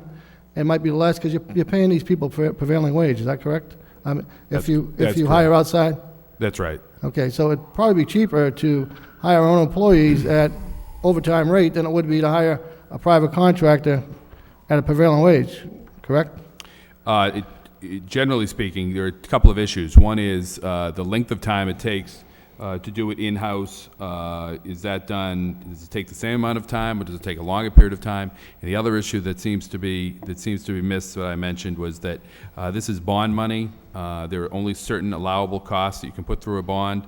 The paying of public employees is not one of those things. And another thing, it's just not so much the overtime, but also maybe you can save a couple of employees for 2, 3, 4 months to do this job instead of laying them off Again, ahead of time. I perhaps I wasn't clear in my last comment. You can't use bond money for that type of, for public employees. Well, I thought you told Rita Mercy that we could use No, some I of did it. not. Yeah. I said you cannot use bond money for public employees. So you can't use any type of bond money for a public employee? No. No. That under the laws, you're limited in what you can use that for. So none of our employees did any type of work in that parking garage? Not in that, no. Nothing at all? No. Okay. Mr. Manager, did we bond money for the 911 center? Yes, we did. Huh? And we have public employees doing that work. There are some, in the manner in which we went about that project, we were able to utilize some on that, yes. The parking garage is different, though. What is different? Can you explain what's different between? The way the bond was structured is the largest issue. And we can get a legal opinion from Palmer and Dodge if you'd like, our bond counsel. Maybe the city solicitor can answer that question? As the manager was indicating, there are restrictions to the use of the bond money. Palmer and Dodge is our counsel for that. Yeah, if we can get a report back, because to me, it just makes sense. If we can save some employees, whether it's 2 months, 3 months, 4 months, or make it even cheaper with paying them overtime versus prevailing wage, I mean, let's see if we can use our own people and make it happen. So if we can get a report back, that'd be great. We'll consult with Palmer and Dodge on that. Council Milonazo? Thank you, Mr. Mayor. I think this has been a good discussion. I certainly appreciate 1705 being here this evening, and I certainly appreciate the good work that they do on behalf of the city, and I look forward to going forward in FY 2010, and hopefully based upon the vote that they'll be taking, that the layoffs will be actually mitigated by that vote. But I do want to say that in hearing both sides of this discussion, that I understand the city manager's position, looking at this from a cost-effective way, and then he was responding to a request from Commissioner Bellegarde. And a lot of times when you look at what goes on the public side, you look at past practices, and as we all know, for the past however many years, we've brought on seasonal employees in order to get these parks open and the cemeteries cleaned up, ready for Memorial Day and so forth. So I think based upon past practice, based upon cost-effective ways in order to do this, I can understand the city manager's position. At the same time, listening to Keith Rudy and how they really did step up with participating in the 3-day furlough, even though it was $15,000, even though it's 5 employees, could there have been or should there have been a better way to look at that? Well, again, in my opinion, we're beyond that based upon the fact that the 5 people are now working until the end of June. And I think with open communication, good dialogue between the union and the administration, we're going to be better off as a result of a discussion we're having this evening, because I do think that Keith Rudy, representing his union, wants to work with the administration. I think that, without putting words in anybody's mouth, I think the administration is hearing a clear message from the council that even though it was a past practice, we may have been better off to look at doing something different this year. But again, he was responding to a department head's request for seasonal employees, and again, on a number of Saturdays and Sundays, we stand out at park dedications, and we just marvel at how wonderful our parks look. And again, hats off to Commissioner Bellegarde. But again, at the same time, we have to look at the big picture. So I think we will be looking at the big picture going forward with July 1st right around the corner. But I do think that this has been a good discussion, and I think based upon the discussion we've had this evening that people will continue to work together. Thank you. Any other, Councilor Ammermission? Thank you very much, Mr. Mayor. First of all, I concur. This has been a good discussion. And I'm struck by the concern that Keith Ruley, representing his people, and he represents them well, was the symbolic effect of having this done prior to talking to the union. I think that was a mistake. I think that when something as drastic as this takes place, and the economic picture that we have in the city and how it's going to affect everybody that works for the city, and again, hindsight is 2020, maybe the message tonight, Mr. Manager, is that here we are going into the July 1st budget year, and it's going to be some tough times, and I think as long as you keep the union in the loop, you'll get the cooperation from them that they've always provided to the city. So I think the message I got tonight, more than anything else, is that drastic measures like this, even though they didn't seem to be that way in the past, apparently they are today. Like Keith says, let's move forward on it, but at the same time, be cognizant of the fact that any measures that affects the union and the people that work for the city, should be discussed with the union before time. I think that's a very important message. Thank you, Mr. Mayor. Councilor Martin? Thank you, Mr. Mayor. I don't have a lot to add. I know most of what I could say has been said, but when I first saw the motion, I was a little surprised because I didn't, I said, well, geez, this happens every year. And but listening to Mr. Rudy tonight, when people are asked to take furloughs and we keep hearing about impending layoffs, it is a different climate than we've faced in the past. I was encouraged to hear Mr. Rudy say the union membership is looking to the future and not the past. I heard the manager say some pretty complimentary things about the union, and I think all of us on the council know really how hard the members of this union work. I think they, in some ways, are the least appreciated. They're certainly among the lowest paid people in the city, and I know we're all grateful for their efforts, and I don't think anybody envies the position of being somebody to lose a job or get a layoff, and so hopefully, Mr. Manager, when you look forward to July 1st, this seasonal employee thing comes to an end, and hopefully that will benefit some of the union members. So I want to thank the people for their courtesy and their patience tonight, and compliment Mr. Rudy, Mr. Manager, both on expressing a willingness to look forward and try and preserve as many jobs as we can for these folks. So thank you.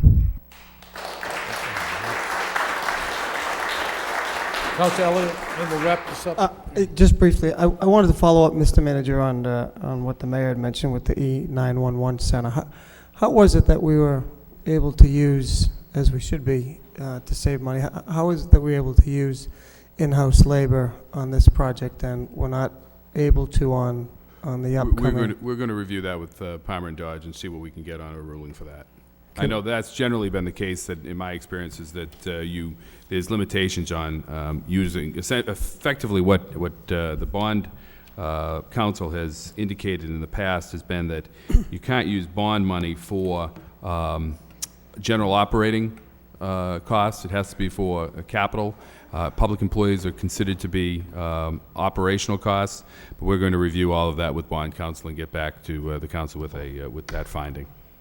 We try to be as creative as we can, and I know we did it with the E911 center. We've tried to do it in some other projects. I know that in my experience, I've had projects that were able to get through that way and others that were not able to get through that way. How are we able to do it on this, through you to Mr. Moses or the auditor? Are we charging off certain payrolls to the bond? I think most of it's being done on overtime. Overtime, so it's still payroll that's being charged off on that note. And that's frankly, that's been one of the issues that we've had in terms of the length of time it's taken, because there's a limited amount of overtime that people can work. Okay. Well, moving forward, as we all have all agreed, I'm glad to hear that we're going to look into this, and I think we should make every effort that we possibly can to give whatever work that we can moving forward to the people that are here tonight. As you know, as we are showing good faith and doing everything we can to save jobs, and you know, they're sitting here wondering if I'm going to have a job or not. Maybe this will give, you know, some people some jobs for a little while longer. So I look forward to that report, and hopefully we can do everything we can to, you know, to help people that are here tonight. Thank you. Mr. Manager, do you want to? Well, Mr. Mayor, just a couple, and I don't want to belabor the points. I do think that there's been good dialogue, and I was under certainly, Mr. Rudy and I had these discussions before about temporary employees or seasonal employees, and I'll take the blame if in fact there was a sense that this hadn't been adequately discussed. I thought that we'd had some discussions on this and that met that standard. But having said that, again, I want to commend the union for their cooperation throughout this whole process of trying to deal with the budget issues that we've had and continue to have. But a couple of points I just want to make that I think are significant that apparently when I made them earlier, I perhaps didn't make them clear enough. That what we're talking about here is these seasonal employees, and they are temporary, have put in somewhere between, or will have put in about 1,200 hours, 12 to 1,500 hours at a very low rate of pay. And you simply couldn't add those type of hours onto the existing workforce, on top of the regular schedule plus the overtime that they've already been working. Just last week or the week before, we spent $15,000 just on overtime in these departments. So there is, you know, we're already maximizing these employees, you know, to the ultimate, to get them involved in getting these parks ready. That's why we go out for seasonal employees, so that we can you know, get the work done within that season. But I am optimistic in meeting with the union today as well as other days that efforts that the administration has been advancing of trying to develop a more flexible and versatile workforce is out there on the horizon, and something that I think there is some potential for. And I think that it will benefit all of us if we can put that together. And again, this is all part of the whole collective bargaining process, so I welcome the opportunity to have explained all of that tonight. Councilor Guzanji, then we're going to wrap this up. Okay, thank you, Mayor. The RFP that's coming out, can we hold off on that till we get a report on that bond issue we were talking about for the garage? We're not going to be awarding a contract on that in the near future. So I think I'm not even sure what the RFP says for a date of when it's due, June 30th. So we won't award a contract till after that. So, right. We'll get a report prior to that? What it will probably do is there may be it depends on if Palmer and Dodge can get us a report. We'll talk to them. The other issue is the time that it takes to actually put something like this. If we are able to do it in-house and put it in that way, it may affect our the lease arrangement that we have with Crosspoint. We're anticipating leaving there later this fall. We may have to delay that, but. Okay. One other thing. The thing I was upset about, we didn't reach out to the youth organizations, and we're spending $15,000 to $20,000 for part-time employees coming in. I think if we reached out to youth organizations, helped out, we could have probably used that $15,000 to $20,000 to extend and keep these some of our employees a little bit longer instead of laying them off at a certain time. That's all. I think we could have used the money a little bit better than hiring part-time employees. In closing, I know where, and the council knows where your allegiance is. 90% of you live in the city. And when you go out and work in the city, it's just another job. You put a lot of pride into that work. Your heart is into that work. And when the city asked to come forward, the largest union, 1705, came forward and gave a 3-day furlough. We don't forget those things.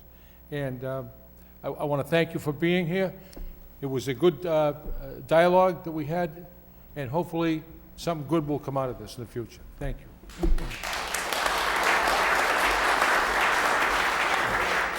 All in favor of the motion signify by saying aye. Any opposed? The motion carries. Moving on with the agenda. Motion by City Councilor Kazanjian. City Council requests the city manager to have the law department report on the implementation of hiring freeze in the city of Lowell, seconded by Councilor Broderick. Thank you, Mayor. This is what actually sparked this, the second motion I have was the first one we just talked about, finding out that we have some part-time employees that we knew nothing about and causing a little bit of havoc, with the different unions. And are we hiring any other individuals in any other departments, Mr. Manager? I'm not aware of any. I mean, we've got a few positions that are grant-funded positions, but generally we're trying to hold off on those to move employees into those slots. I believe we've hired some dispatchers. Generally, though, since we put in the hiring restrictions last summer, we have not been filling positions. I believe we've hired some public health. We just hired the solid waste inspector that we all agree we need to have on board. But as I think I've made it clear enough to the council that and certainly to the public that the savings that got us through the 9C cuts came from not filling positions, and so that we're sticking by that. Well, the thing is, those hiring restrictions. I mean, is this something we can implement? Maybe the solicitor can answer that question. A hiring freeze, is that, I know it's been done in the past, is it still something that can be done? A hiring freeze can be implemented and is implemented in other communities. I guess the narrow issue, however, would be who implements the hiring freeze. In this case, this was something that had come up it was some time ago by you, and at the time I had indicated that the council moving forward, implementing a policy or a hiring freeze would then, in my opinion, infringe on the powers and duties of the manager in his day-to-day duties in terms of appointments. That's the problem with how potentially a hiring freeze would be implemented at the time. I think what I had recommended was that what the council could do is express concerns that it may have with respect to the fiscal budget, to inquire of the manager to look into or recommend that the manager look into things such as a hiring freeze or other cost-saving measures, and to report back to the council. And I think what ended up coming of your motion was that the manager did indeed report back that although what was implemented was not necessarily a hiring freeze per se, since in reality hiring freezes don't actually exist in the sense that oftentimes there are exceptions to them. But by and large, and in essence, what was implemented by the manager was in fact the equivalent of a hiring freeze. And again, from what he was just saying, that's going to remain in effect. Okay, thank you. What bothers me, we have talked about this a couple of times, and now we find out that we hired some part-time employees, and who knows who else we've hired, I don't know, but this is what bothers me, and this was what sparked this motion again, and so I'd like to hear from my other colleagues to see how they feel about it. I do know in other communities, mayors, town administrators throughout the Commonwealth have implemented a hiring freeze, but I think that's at their own choice. Is that right, Mr. Manager? That's And correct. if you decided to implement a hiring freeze, how would that be a negative to the city if you implemented that?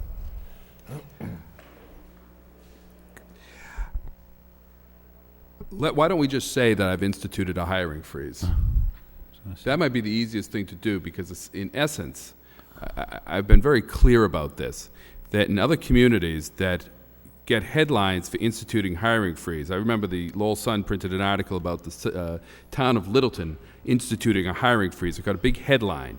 And then if you read the article, it listed 5 different categories of why they would still be able to hire people. Public safety, a statutory position, a cost-saving position, or if they decided, maybe it was 4, they decided they needed the position. So they got to call it a hiring freeze, and they basically are still hiring in all these communities. I've been very clear. We are not hiring people. We hired 5 seasonal people because it made more economic sense to do that than to go out and try to find our city employees that could put in 1,500 hours. But if it makes the council feel any better, I'd be happy to call what I have called a hiring restriction. I'd be happy to call it a hiring freeze, so that we can put this behind us. Well, again, I don't think we'd be here tonight if we had some type of hiring freeze. You didn't reach out to the unions. I mean, you can laugh all you want. What's so funny, Mr. Moses? I don't think this is funny. I really don't. Maybe you think it's a joke, but I'm not here, and I don't think it's a joke. Councilor Martin. This has come up for discussion a few times, and I think the manager's been very clear. In response to questions from the council, he said, I don't really object to the principles of a hiring freeze, but I want to be honest about it. It was exactly what he said at the time. And at the time I commented, that week in the paper, there was a story about the city of Boston implements a hiring freeze, and since the date of their freeze, they had hired 260 people, because every freeze inevitably is going to need exceptions, including the solid waste people that we're going to need for the trash thing that this council voted for is just one example. So then we're going to be in the position where now every position has to come back to be approved by the council, and I don't think that's in the council's authority to do. So I think the manager has been forthright with the council about what he's done in this area. None of us think we should be adding employees when we're going to need to be laying off in all likelihood very soon. But I don't think we've done that. This is an example tonight, yes, of seasonal employees in the budget that the council approved. And I think the manager's been very candid and upfront with the council about this policy, and I think any type of freeze that we were going to announce would inevitably be riddled with exceptions that would make it meaningless and that wouldn't change one bit what's happened to date. Councilor Broderick. Thank you, Mr. Mayor. I agree with Councilor Martin in that we've gotten the information, and there essentially is a hiring freeze. With the blip on the radar screen here are the 5 seasonal employees, which have historically been done in greater numbers and originate from a department head. Symbolically, probably wasn't the best thing to do at this moment, or with the economic difficulties we're facing. However, again, symbolically, say hiring freeze, which I don't think we can do in the Plan E form of government. I don't think that's appropriate for us, as I mentioned last time, to be discussing hirings and who the manager can hire to perform the services. However, even if it comes to that, I think then we get back to the symbolism again. We're going to have the 1705 people here who we're going to tell them, you're not essential. We don't need you out sweeping the streets today, but we need someone in answering the phones at the 911 center. So now we're going to get back to that symbolism again that we were just, giving the manager some static for. I mean, the reality is that we haven't been hiring. The manager hasn't been hiring, and I think that's his job. We have to find out what's going on, but I don't think we can do a hiring freeze. I think it's been told to us, and I think that symbolically that may not be the wise thing to do anyway, because then we're going to start telling people this job's is important and yours isn't. We have to refill this one, but not yours. Sorry, and I think that it's going to create a whole set of problems. Thank you. Councilor Cassandra. I was wondering if we can get a report on the new hirees in the last 6 months. Is that possible? Mr. Manager? possible? That's not a problem with me. I would assume that would require a motion to. Okay, I'll suspend the rules to get a report on new hirees from the last 6 months. Motion by Council Kazanjian to get a report over the last 6 months, new hirees, seconded by Council Broderick. All in favor of the motion, signify by saying aye. The motion passes. Before we move on, I've been here for 22 years, and historically, every spring, the city does go out and hire temporary help to get the parks, cemeteries, and so forth ready for Memorial Day, get the parks cleaned and lined, and get them ready for the kids. The difference this year, we're looking at a $17 million shortfall locally. And I think that's why everyone is a little testy, and rightfully so. We have never, ever, ever addressed something of this magnitude. And when the budget comes, we're going to be testy then. But we're going to have to do what we think is right, and we have to provide those services to the citizens of this city, trash pickup, and plowing their streets, and fire, police, and so forth. We have a huge nut to crack. And the manager and I have been out and about talking to different neighborhood organizations and so forth. It's wonderful when you receive 50% of your budget from the state of Massachusetts.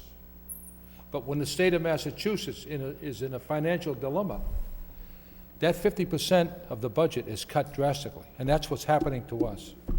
And all these motions that are being brought forward, there was a lot of merit to the motions, and I can see where everyone is coming from, but we're going to have a large nut to crack. The school department is looking at a $10 million cut. We're probably looking on the city side, maybe 12 to 13 million. Is that right, Mr. Manager? In that vicinity? That's, yes. So and I can see why councilors are bringing motions, a hiring freeze, and why are we hiring seasonal help? It's part of the whole domino effect that we're going to go through. I have never, ever experienced anything of this magnitude before. Never. We did have shortfalls in '92 and in the '80s. Nothing like this. Nothing like this. And we're going to have to roll up our sleeves, pull up the bootstraps, and get through it. And we will get testy. We'll have debates, but that's part of the democracy we live in. So, all in favor of the motion presented by Councilor Kazanjian, signify by saying aye. Any opposed? The motion carries. Moving on with the agenda. Motion by Councilor Kazanjian. City Council requests the city manager to report on the repairs and conditions of the roadways and sidewalks in the downtown area, seconded by Councilor Elliott. Thank you, Mayor. Mr. Manager, have we got any money appropriated for doing the sidewalks of the downtown, those cobblestone roads? And they're in atrocious. No, we do not have any local money appropriated for that. We are pursuing some grant money for that. Well, that's what I'm looking for, the grant money. I mean, I know we just got approved for like $3.5 million for the Hamilton Canal. Can we use any of that money for this downtown area? No. Nothing at all? I'm looking also at the community block grant money. It says downtown improvements, $125,000. Where is that going? That will be going somewhat to the some of the downtown work, but obviously it's much larger than that. The scope of the work that needs to be done. Oh, I know that, but anything in particular? Do you know what? I believe that's mostly for some new streetlights downtown, partially for that, as well as some streetscaping. But the larger work, we're pursuing some other grant opportunities. Again, I'd be happy to get a full report for you on this. That'd be great. Okay, thank you. Mr. Manager, is there any stimulus money we could use for those cobblestones, possibly? We have been trying to pursue that, but most of the stimulus money has been, all of the stimulus money is allocated to the state, or generally speaking, and that's going for larger road projects, larger highway projects. We have some other sources of funds we're looking at here. Again, I'll be happy to include that within my report. Okay. I know Lieutenant Governor Murray will be visiting our city, I believe, think it's Friday, and I'm going to be with him at Middlesex Community College, so I'll take him for a walk on Middle Street, and let's see what we can do. Okay, all in favor of the motion signify by saying aye. Any opposed? The motion carries. Motion by Council Rita Mercier. City Council requests the city manager to report on the procedures of issuing fines for those who dump trash illegally, as well as the number of violations that have occurred, the cost of the fines, and the results. Also, a report on the notification process, how received by mail. Motion seconded by Councilor Elliott. Thank you, Mr. Mayor. You'll be surprised to hear that the motion speaks for itself. Although I do want to know, how did they receive this notice, Mr. Mayor? Through a fine in the form of a ticket? Or do they receive, or do we have a ticket book on this in this regards? Or do we issue them a notice and send it by mail? That's just the procedure. I don't know, how do we go about it? Counselor, I'll get you a report on this. We actually utilize both forms of Both notifying. forms. Who issues the tickets? The inspectional services, the health department, a little bit of A both? little bit of both, plus our new solid waste inspector and They have Gunther. tickets? Yes. If you could just give me a report on how many violations we have, how many notices, what are the fine costs for this, and how are our cameras? Are they working and stuff? Yes, Are we catching anybody We on? haven't caught anyone else, but we're, But we're moving them around and checking it out. that's correct. Okay, thank you. Any discussion on the motion? Checking it out and checking it twice, better watch out. All in favor of the motion signify by saying aye. Any opposed? The motion carries. The next motion by Councilor Broderick. City Council requests the city manager to have the law department draft a zoning amendment to facilitate the development of a taxable off-campus student housing in accordance with the city's master plan, seconded by Councilor Milonazo. Thank you, Mr. Mayor. I think this issue came up with the dorm at Brazzi Development is putting in, and it also, in the master plan, there was a spot there for the creation of privately owned taxable student housing located near the campuses, and I think it's a win-win. It would, first of all, probably consolidate some of the housing and alleviate some of the stress we sometimes see in the neighborhoods, as well as increase the revenue to the city. So it also, in terms of a developer and people coming in to develop in university as well, as they look to know what they can do, it would give the city some control and some standards. However, it also gives the developer a sense of to be able to build as a matter of right if they fit the criteria. So I think it would tighten it up, and I know DPD has been putting something together now for a while, and hopefully we can move that forward. Council, would this include, should the university purchase the hotel? Would that be part of the amendment? I don't think so, No? but I think it would be, I'd look to DPD to tell us that, but I don't, this is no intent here to apply to the DoubleTree, because I think the university's purchasing that anyway, so I don't think it's a privately owned entity. Okay. All in favor of the motion signify by saying aye. Any opposed? The motion carries. The last motion of the evening by Councilor Jim Milonazo. City Council requests the city manager to report on the Summer Youth Job Program, seconded by Councilor Rita Mercier. Thank you, Mr. Mayor. It was brought to my attention that, as we do every year, working under Title I of the Workforce Investment Act, this year also working with the Governor's Grant Youth Works Stimulus Grant and the Shannon Grant, we have a summer program where youths eligible to apply between the ages of 14 and 24, I believe, can actually get these jobs within Lowell and the greater Lowell area.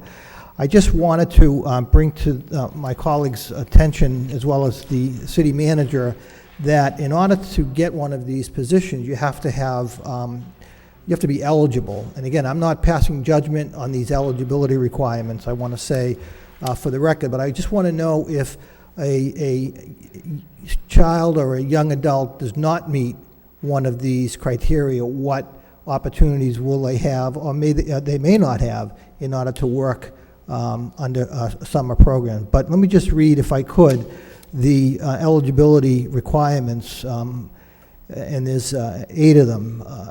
You have to meet one.